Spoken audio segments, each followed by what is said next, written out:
Welcome. The purpose of this video is to give background knowledge on the vocabulary that we'll be using in Unit 3, this unit dealing with fear and rhetoric.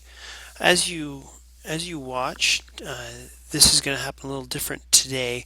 I am going to have you take notes on the vocabulary list paper. If you haven't received that paper, come see me and I can get you a copy of that. And I'm just going to have you write some things on there of definitions of these terms. And then on the back, I'm going to have you create visual representations of each of them as well. First, another precursor to this, I'm going to go kind of quickly through the video, trusting that you can stop the video and finish writing definitions as you see fit. The first term I want to talk about is argument. This is a conversation intended to persuade someone either for or against whatever cause you're for. I'd also point out that argument doesn't necessarily need to be an angry thing. It could just, we'll be using it anyways as a term of just persuasion, like what are you persuading people to. Next, complex character. This is dealing with any character that has multiple and maybe even conflicting motivations. Some great examples of this would be characters like Dante's from Count of Monte Cristo. We've got Scout in To Kill a Mockingbird. You've got some others that we've talked about. In Speak, you have juror number 8, or excuse me, not Speak, but in 12 Angry Men, juror number 8. In Speak, you have Melinda, definitely a complex character. There's lots of other examples. Any character that has motivations that would contradict. Okay.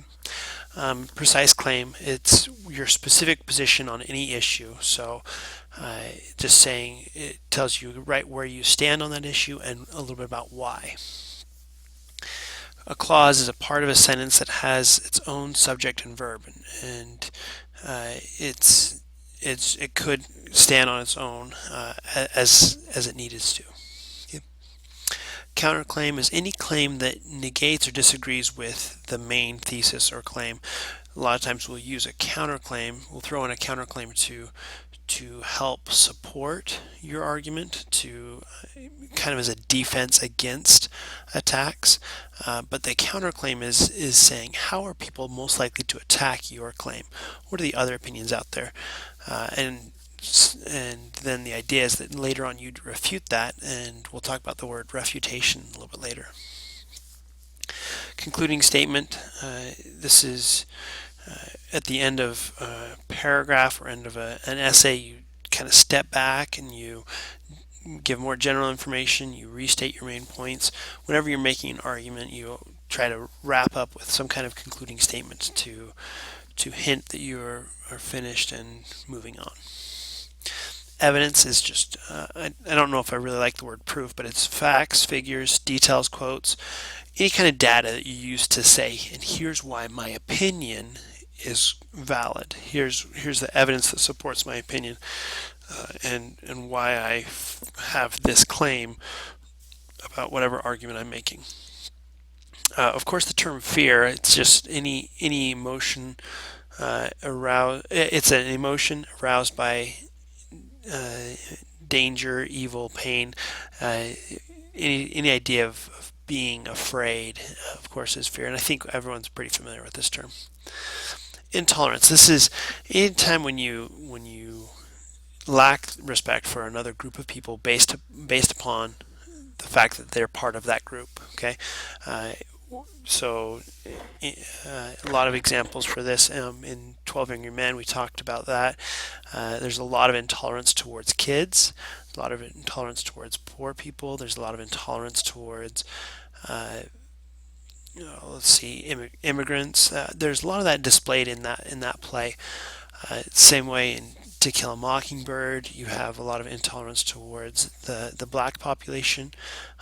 For instance, Tom Robbins, just because he's black, he's accused of this rape, even though there's really strong evidence that he could not have done it at all. Anyways, the term intolerance is one I need you to know. A phrase, similar earlier to word clause. A phrase is just a group of couple words that express a single idea, and they can be part of transitions. A lot of times we'll throw them in at the beginning of an essay to help define things. Reason, it's the explanation of why or how the data supports the claim. So you put your claim, you give your evidence, and then you explain how does your evidence support your claim. Some other words that are used to do the same thing: warrant and elaboration. We used the term elaboration earlier when we were writing one of our first essays.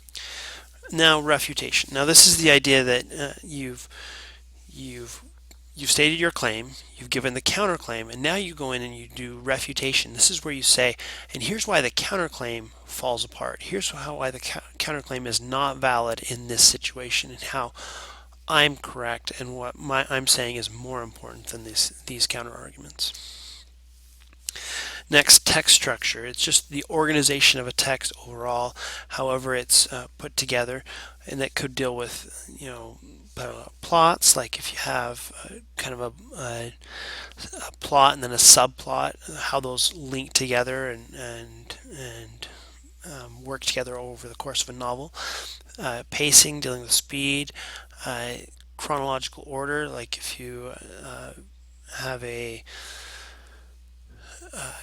flashback or flash forward, anything that would do that would be part of the organization of the text, and so it's just how does the text proceed. Okay. Okay, so there are the terms. Now what I'd like you to do is flip your paper over, and on the back side I want you to go through and give me a visual representation for each of the terms we've talked about. The idea is to give some kind of representation that will help you remember the term, so next time when we come back together and practice with these terms, play with these terms, you'll be able to bring them back to memory relatively easily. So if there are any questions, feel free to come talk to me about it, but there we go. Thanks.